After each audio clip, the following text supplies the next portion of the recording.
The equine industry is ever-changing, so we've brought in experts to help you understand the industry and better navigate your business. In the time that it takes to tack up a horse, we will give you key information and vital insights into the equine industry. Welcome to Tac Talk.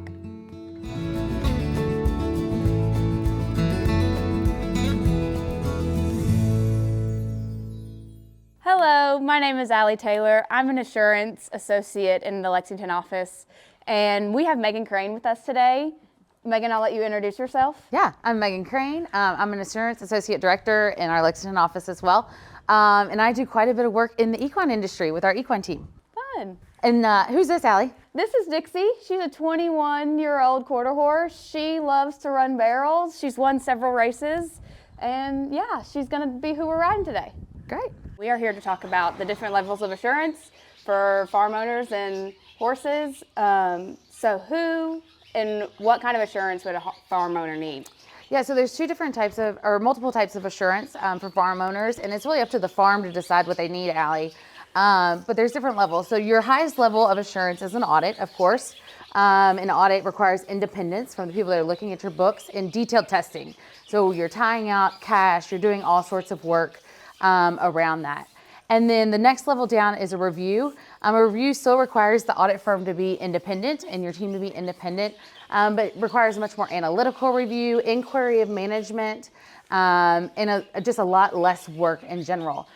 Your lowest level of review or of assurance is no assurance, and that's a prep or comp.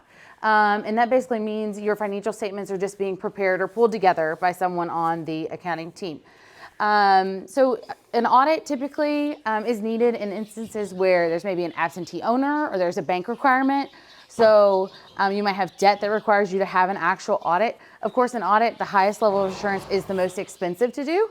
And then the next level down, a review, is a little bit less expensive because there's less work and there's less assurance on the financial statements as they're prepared. Are there any alternatives to audits that you think would be better for farm owners? Yeah, there's so many options that you can have, Allie, honestly. You can do a risk assessment, which would be where the team comes in and looks at your total operations and kind of understands, okay, where are your risks? What is your farm's specific risk potentially, or your business's specific risk, and then assess based upon that. You could also do agreed upon procedures. So let's say you're fairly new to the equine business and you just need a review. That's all the bank requires, or that's all you really need. But you want to understand more about your internal controls, or you want to understand specifically like how efficient is our cash disbursements process. So how quickly can we pay our vendors and how quickly can we collect from our customers? You could do agreed upon procedures that target those specific areas and ways to find great efficiency that go much deeper than an audit or review would. They go very granular. And so that can help you improve efficiency in your business too. Are we the kind of auditors that would come in and do a financial audit, or is this an IRS audit? What can we expect? Yeah, I like to say that our group, we're the friendly auditors. So we want to come in and our goal is to audit your books, really help understand the numbers, but then also help you with suggestions and improvements that you can make. No offense to the IRS, but their audits are a little bit different. They're coming to look back to make sure you paid them the appropriate amount. And so that's someone from the federal government coming in and looking, and often someone on our tax team would be involved in that. So two very different types of audits. Like I said, I think we're the good auditors to come in and kind of help you improve your business overall. What do you think people should do to be prepared for when we would come in and do their audit? Yeah, so being prepared makes things so much easier. And the best thing you can do is remember that you are running your farm or your business as a business. So things need to be documented. It's really easy in the equine industry to have a handshake deal, to have a conversation, but it's nearly impossible for me to audit that. So you want things written and documented and signed and agreements in place that we can really understand overall what you did through the year, what transactions you made, and that there's evidence of them for us to actually look at. What have you found to be common risks in the equine industry versus others, and what do you think people can do to mitigate those risks? Yeah, there's definitely a lot of risk. Of course, management override of controls is pretty standard on any audit, so that's understanding, a lot of equine operations have very small shops, so they only have, one or two people. So who can go around the controls, basically? Who can look and say, I can collect cash and pay my own bills and there's no segregation duty. So that's of course a risk.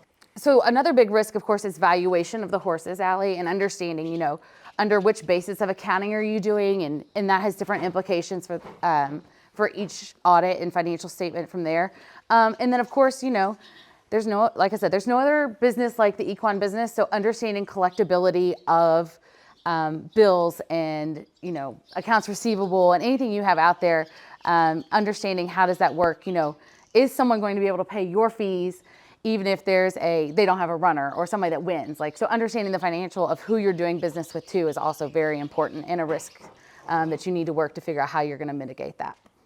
What are some best practices that you think people can do moving forward? Be prepared. And by being prepared, I mean not just when the auditors are coming in. So not at year end, we're coming in 2 or 3 months after year end and coming to help you. But if you're going to have a big transaction during the year, call us, talk to us, let us help you along the way. There's no reason for us to get to after the calendar year is over, you've done accounting, and then us to find out about it when we're coming out to do the audit. Let's have conversations. Let's see what's going on. Take us out to see the new barn you're building. Take us out to see the horses. I mean, no one loves going out to a farm more than I do in March or January, to see the babies and to meet what we're actually looking at on the books and understand the horses. And let us know when they're running. I mean, that sounds so silly, but we want to know. Yeah. But yeah, being prepared, having things well documented, and having the conversations throughout the year, probably the best things you can do. When should people call us? When should people think about having a risk assessment? Calling when you absolutely need it is probably a little late. You want to be thinking ahead. Just like when you're running your business, you're making smart business decisions before you get there, right? Let's do practice before we get to the actual requirement. Let's do a review maybe the first year, a year before you need an audit. Same thing with risk assessments. We can do those anytime. And they're important to understand, okay, if I'm going to make these big moves in my business, what do we need to do here? And understanding, okay, yes, I want to be more efficient. I want to make the most money I can. I want to do all the things. Let's get a risk assessment done and understand where are the risks in your business so you can properly target your time, which is limited, and your funds, which are limited. It's very helpful. What examples have you seen where we've been able to help others in practice? Yeah. I think we've done a lot of great work with stallion farms or any farms that have small accounting offices. We can come in and understand how do you make the most of the human resources you have there. Of course, people are expensive. People are your biggest asset. Well, I guess maybe sometimes the horses are the biggest assets in this situation, but it's one of those things where come in, let us help you figure out how to run your business the most efficiently and effectively. We can look at your office. We can look at risk in general.